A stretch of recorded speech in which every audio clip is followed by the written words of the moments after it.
Hi, this is a small book haul that I did through the local charity shops.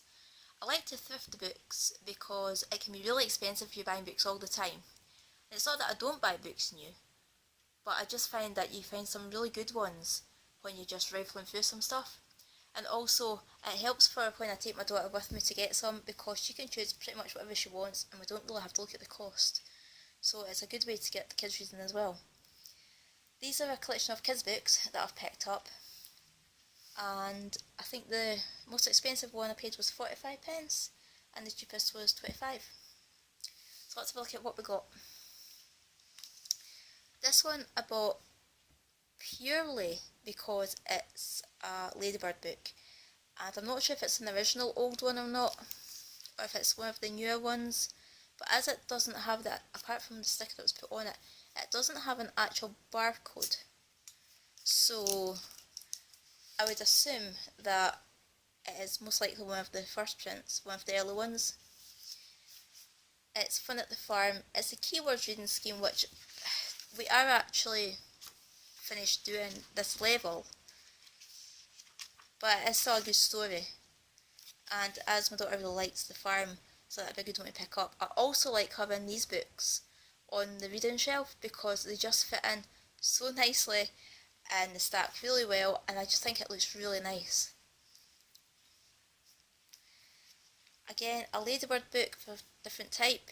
Peppa Pig School Bus Trip.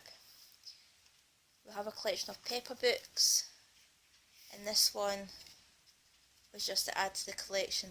To be honest, I don't know if I have it already. My daughter says we didn't have it, so it was a good thing I picked it up.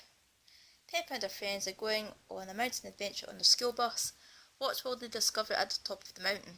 If you're familiar to Peppa, you'll know how the story goes, and it's a fun character one to pick up.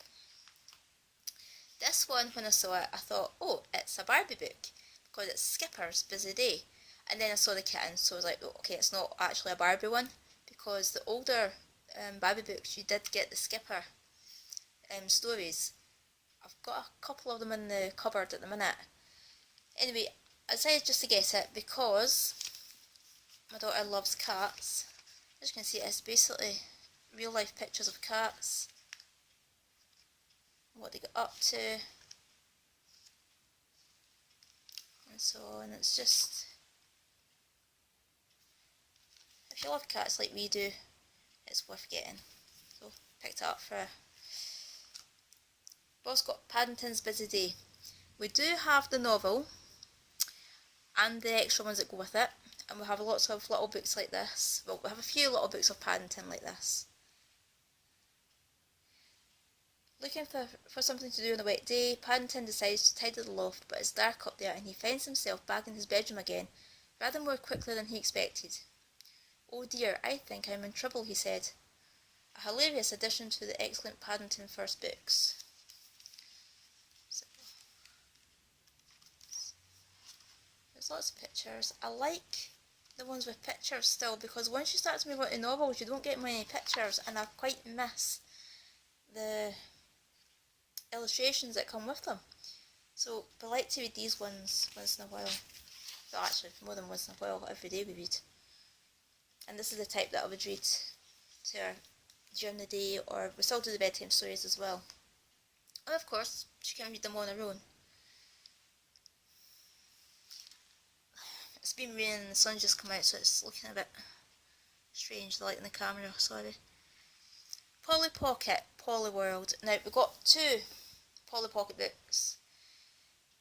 Pocket Lodge Snowed In. She loves snow. I got her that one, and this one was with it, so I thought, why not get both? When Polly World, the world's newest and most rocking theme park, opens, Polly and all her friends are in for one adventure after another, including a surprise that may change Polly's life.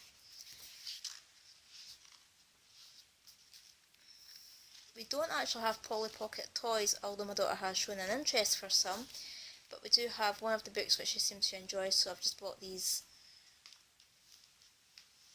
for her to enjoy as well. Opening weekend at Pocket Lodge brings lots of snowy fun and a spooky surprise. This might be good for Halloween then, if it's a spooky one. We haven't actually read these ones yet.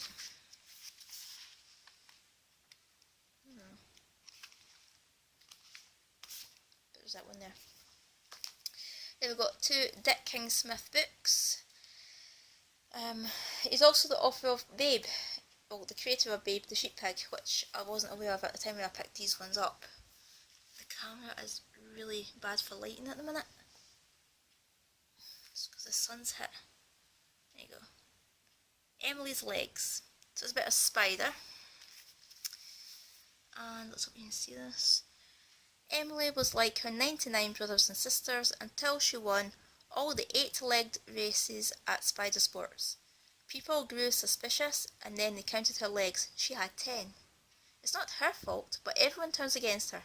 Still, there's something very special about Emily's Legs that will change her life forever.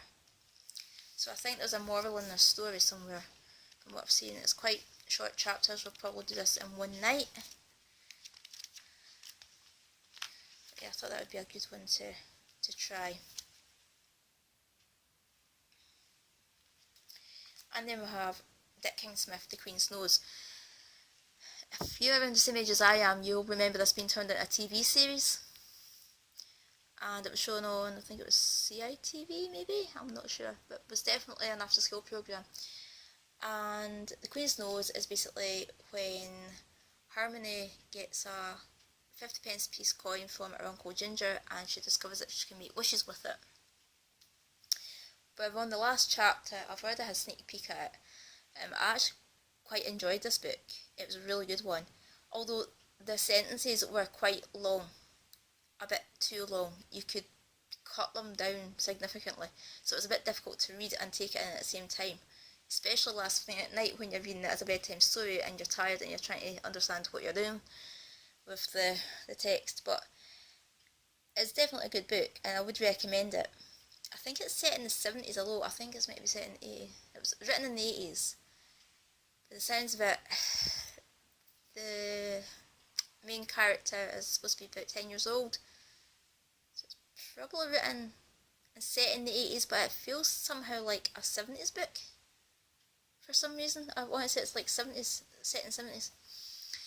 So it says, Uncle Ginger leaves Harmony clues for a treasure hunt. But the prize is just an old 50p piece. It looks like an ordinary coin, but is it? Sometimes magic can happen, you just have to believe in it. And as I said, this was written in the 80s. I believe it was possibly set in the 70s. And there was some stuff in it that it isn't actually PC anymore, so if you're offended by that, you shouldn't really read it. But it was set in the time it was written in, when it was completely different from what it is now. So you have to remember that, which doesn't offend me at all. It's fine. I grew up in that time, and you know you can tell when things are meant to be nasty and when they're not. You can tell it's just the time that this book was set in, and it's not that bad. So that's that one, and it is quite a decent length. I think we did it about 4 days, a few chapters each night. So it's possible to do it. We try to do at least one novel per week. We've not kept that up completely, but we're getting there. So that is all the books that we got this time. We still have library books to go back, and we've got plenty of other books to look at as well. But I'll possibly be doing some more reviews of the books that we do read and what I think of them. Especially these ones here, because as I say, we haven't actually read all of them yet.